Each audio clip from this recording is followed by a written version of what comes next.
Awesome. Yay. Okay, so I'm Ariel Waldman, and I just thought I would talk to you about hacking science and space exploration because it's super awesome. So this is an unfortunate slide that I didn't foresee being in a place like this. You can't really see it, but there's a really tiny speck of a pixel there.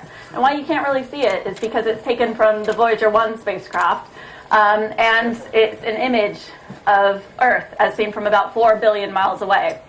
So that's where I am. That's where all of you are. It's a pity you can't see it, though. But the reason why I love images like these, when you can see it, maybe you can all Google it, is because it changed. These pictures often shape our view of ourselves and our place in the universe. But similarly, I think we should change how we view space exploration and science.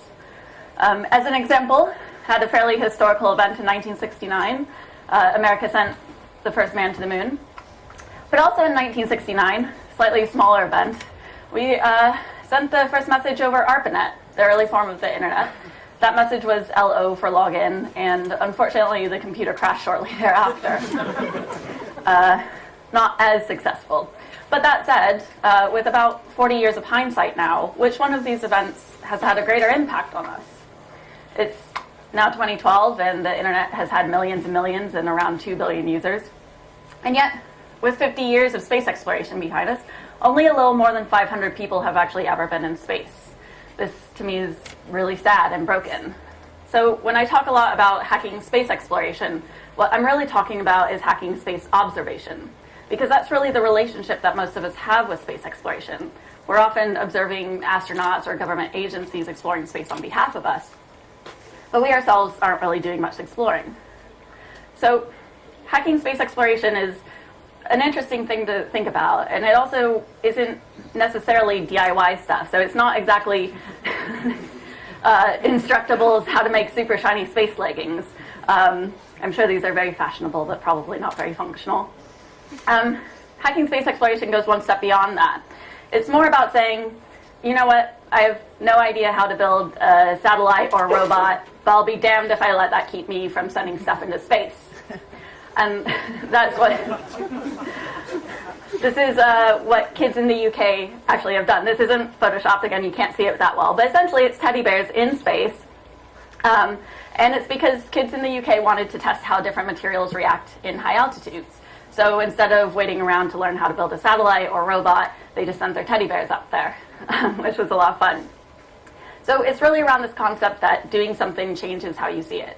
So actually doing science and doing space exploration actively changes your relationship with it from something of observation to something you're actively participating in. So being here, it's not just about getting excited and making things. It's about getting excited and making disruptively accessible things. Things that really disrupt the current state of science and a lot of the elitism around it, and really make it accessible for all different types of people. So these are the things to get excited about that I'll be talking about today. Invisibility, cyborgs, and interstellar stuff, which are all really awesome. With invisibility, much like many of my slides now that they've been bleached out, 95% of everything is invisible. And when I say 95% of everything is invisible, I really mean absolutely everything. This is a pie chart of the total energy and matter in the universe. And so we have all this invisible stuff, dark energy and dark matter, and then less than 5% of the universe is everything that's visible. In fact, if you take out intergalactic gas, all the stars, all the planets, everything on this Earth, all makes up less than 0.5% of the entire universe. So we are very much the etc. in the universe.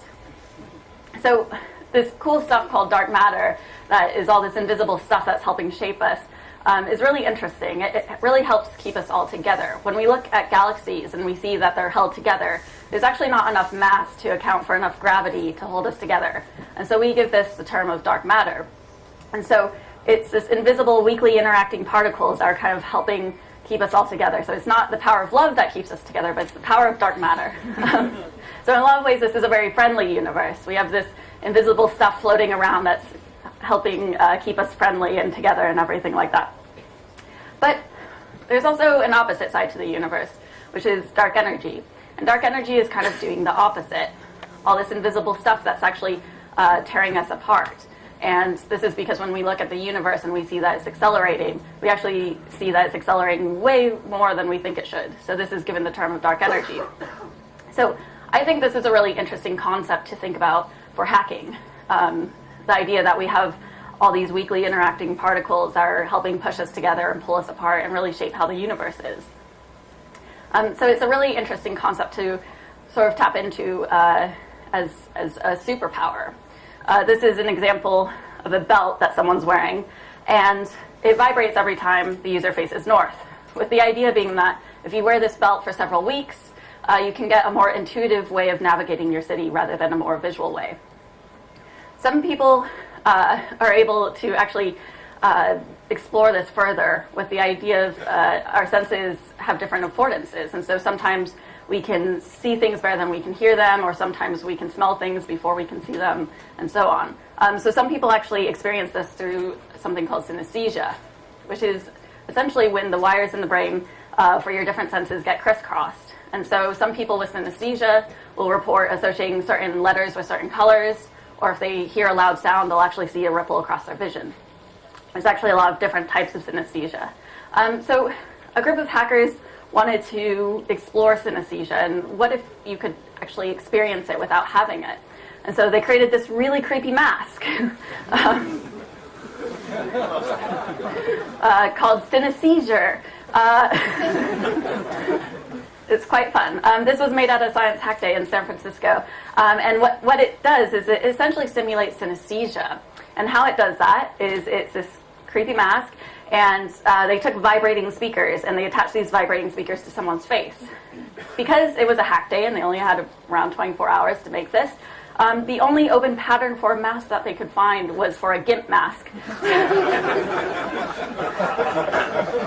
So it's this really creepy mask, and they spent all night sewing it together, and they attached all the speakers to it, and then they wired it up to an Arduino and a webcam. And so as you navigate a room, and different parts of the room are lighter or darker, different parts of your face start vibrating, with the idea being that you can feel vision, which, might be useful for something. Never know. So it was really this creepy vision of the future of science. But equally, I think that the present day of science is kind of creepy. This is actually not a scene from a sci-fi movie, but this is actually a scene from the Large Hadron Collider, the particle accelerator laboratory. And this kind of outlines a problem that we have in our culture, in that if we need more information, we often just give you more screens until you end up with something like this. And so we kind of have this optical overdose problem. But with particle accelerators, you do need a lot of information, because they're essentially these really massive space-time smashers. They're these hugely expensive, hugely large machines, and what they do is they take subatomic particles and they collide them together at high speeds, with the idea being that for a moment they turn into energy and then back into subatomic particles. But when they crash and they turn back into subatomic particles, sometimes they turn into really weird ones that you would otherwise only see in a supernova or during the Big Bang. So in this way, these huge particle accelerators are these kind of explorers of space-time and of the nature of the universe and all that stuff. But they're also just really expensive ways for scientists to make pretty visualizations. All that money, and then they just get this pretty picture at their end that they're very proud of. But particle physicists actually wanted to explore, what if instead of having visualizations, you could actually hear what particle collisions would sound like on the subatomic level. So he created something called particle wind chime. And what particle wind chime is it essentially takes particle collision data and maps it to sounds. So if you could imagine what a particle collision might sound like, it's pretty cool. And you could get used to what different particle collisions might sound like. And so instead of seeing a visualization like this, you would actually hear those collisions, which is pretty cool. Now, this sounds like a pretty cute hack that you could actually hear what particle collisions sound like, but it might not be too useful. But the interesting thing about it is that it's now actually being considered as sort of an augmented diagnostic tool for accelerator laboratories. So if you can imagine being an accelerator late at night, which would be cool amongst itself, but you would be surrounded by all these screens with all this information, but you could also get used to how the accelerator sounds, and you could get used to if something sounds a bit off. That's actually what particle wind chime is being looked into now, which is awesome. So The reality is, though, that we do have a lot of screens. I'm sure a lot of you have heard of the phrase that we are all cyborgs. We all now have these devices that are very much extensions of ourselves and our place around the Earth, and we can do a lot of really cool things with them. But I think the really cool thing about them is actually not the screens, it's actually the sensors. In fact, there's a lot of cool things that our phones could be doing while we're otherwise taking cat naps. And if you can imagine just this concept that you have all these sensors around the world and they're distributed and you don't have to create custom ones. In a lot of ways, it's a scientist's wet dream. The idea that you have all these devices that you could tap into and do interesting things with. Or it could be a seismologist's wet dream because you have all these accelerometers out there. And so there's actually a hack called Quake Canary. And what Quake Canary does is that it listens to phone's accelerometer data, and if it records a bunch of phones moving at the precise nanosecond in a precise area, it will actually record that data to the U.S. Geological Survey as an earthquake, with the idea being that our phones can report an earthquake much faster than any of us can tweet it. In San Francisco, we certainly try to do it that quickly, but as I'm sure some of you have witnessed. But this would actually give areas early warning signals so that you could do a lot of very fast planning for earthquakes.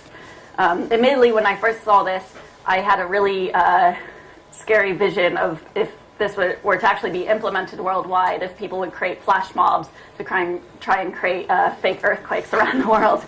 I don't think anyone's tried that yet, but it would be fun to try. So there's a lot of really cool Earth-based stuff to hack on, but there's also a lot of really cool interstellar stuff to hack on. In fact, there's a lot of unprocessed interstellar stuff out there. Essentially, as our technology gets better and better, we're able to take in more and more data, which is awesome, except for the fact that we still need to process it on a human level. And this is because robots are kind of dumb.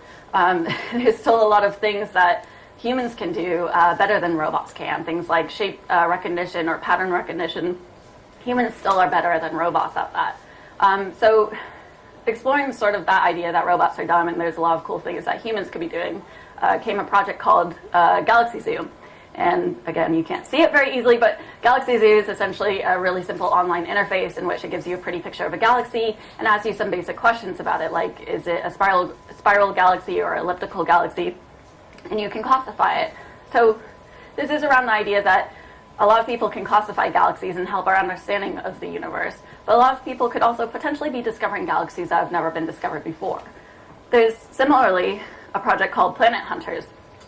Planet Hunters is looking for planets around other stars called exoplanets. And so, again, very simple interface, and it bets that humans can probably find exoplanets that the algorithms that we have out of NASA can't. And so far, they've actually detected a few.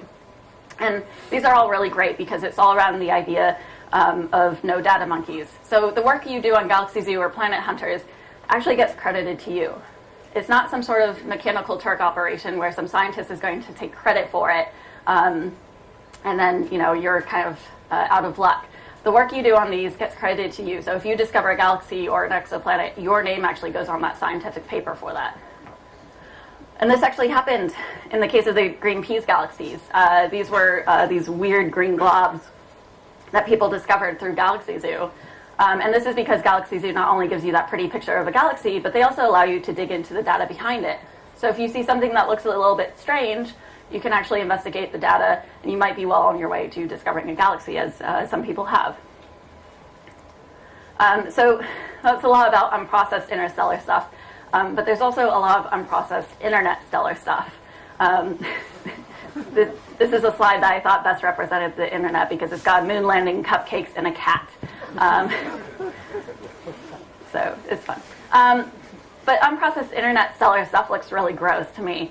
This is an example. This is a PDF copy of the Apollo 11 mission transcript. And essentially, it's really great that NASA makes all this stuff open, but it's this really boring PDF. You don't really understand what's going on. You don't understand most of the abbreviations. And I don't know, it's just kind of boring. So while NASA makes a lot of great stuff open, it's not really that open. They, put a bunch of stuff out there, but it's not really that usable. So, yes, space log. I was one of the developers, sorry. Oh, awesome. Yay, I love your project. So Spacelog is this really great project that people get really excited about. And it essentially takes this space mission transcript data and puts it in an easily readable, easily linkable format. And so you can actually get diagrams of what was going on and pictures of what was going on, and you get more of an idea of who was talking to who, and you can actually understand it. And really, surprisingly, they take that boring PDF stuff and they make it come to life. And so you can actually read through these transcripts as if you were reading through someone's blog or Twitter or something. And it's open source, so you can get involved. And apparently, you should talk to that guy if you want to get involved. So all of these projects are around the concept that open doesn't mean accessible. And by open doesn't mean accessible, I mean that there's actually already a lot of science and space stuff that's already been open. But until someone does something interesting with it, it's not really that accessible. If you think back to the Galaxy Zoo project, all of that data was already out there. But until someone actually built an interface to it, it didn't allow for now hundreds of thousands of people to be classifying and potentially discovering galaxies. And so this is something that I actually get very frustrated about, and one of the reasons why I'm really excited to be here is because there's all this stuff that's open and no one's doing anything interesting with it. And so born out of that frustration came an event very similar to this one called Science Hack Day. And Science Hack Day is, a weekend event where scientists, designers, and developers all get together to see what they can rapidly prototype in 24 consecutive hours. And so at Science Hack Day, you can build something silly or you can build something serious. It doesn't always have to be super meaningful and super, we're going to change the world. Sometimes it can just be like, yeah, I want to play with this awesome stuff and see where it goes. So the types of things that people have made. This is an example of a hack where someone wanted to create a typeface in which all of the letters had equal wind drag.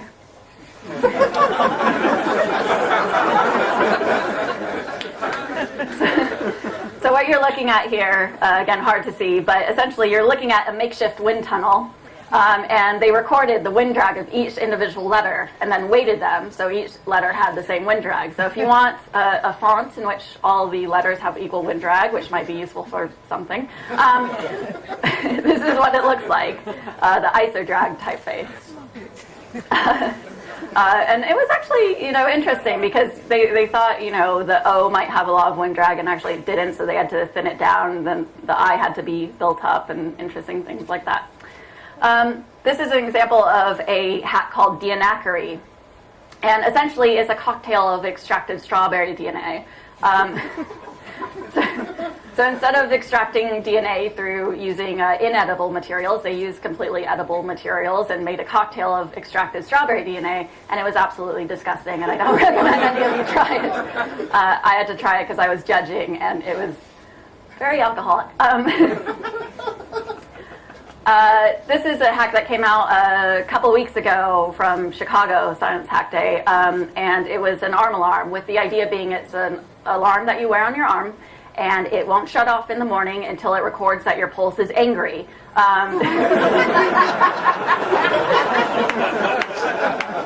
So if you can imagine not being able to hit the snooze button until it records that you are properly awake and pissed off, that's what this does.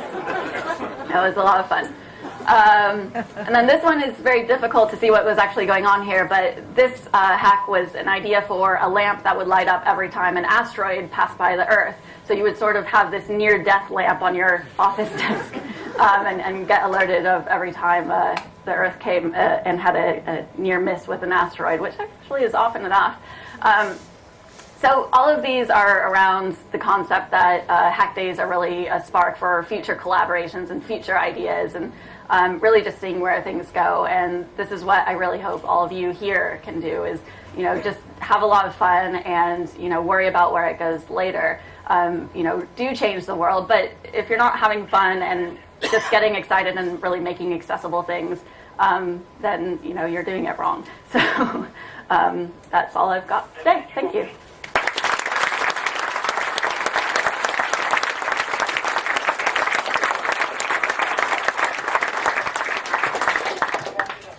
Hi, thank you, Ariel, for an awesome talk. Properly awesome too, because we get in I have an ongoing thing with Alex Craxton, really about what we can call awesome, what we're, and the fact that is it really awesome? Awesome like space? Well, actually, in this case, yes, it is awesome. It evokes awe. All right, okay, Alex. All right. Yeah, we probably do have time for one or two questions. Anybody have a question for Ariel? If I've just blown your mind with science, it's okay. I think. Where's the place to look for some of this data? Good data to work with that's science related. If you go to sciencehackday.com and click on the wiki, there's actually like an ongoing list, and you can add more if you find more interesting things. There's also data.nasa.gov and code.nasa.gov has interesting stuff on it. And do we have Hadley Beeman in the room yet? Okay, so Hadley is also going to be here today and tomorrow, and she is going to be talking about the Open Data Institute, which is something that she's been working on with Tim Berners-Lee, which is also about making use of open data, and especially in an entrepreneurial context. And so I encourage you also to, I think there are a lot of people here, in fact, that generally are focusing on data and open data, and that's one of the, that's always been one of our focuses in terms of speakers and content here at Over the Air. So I really encourage people to make use of open data of all kinds in what they're going to be building here today. So okay, let's give Ariel another round of applause.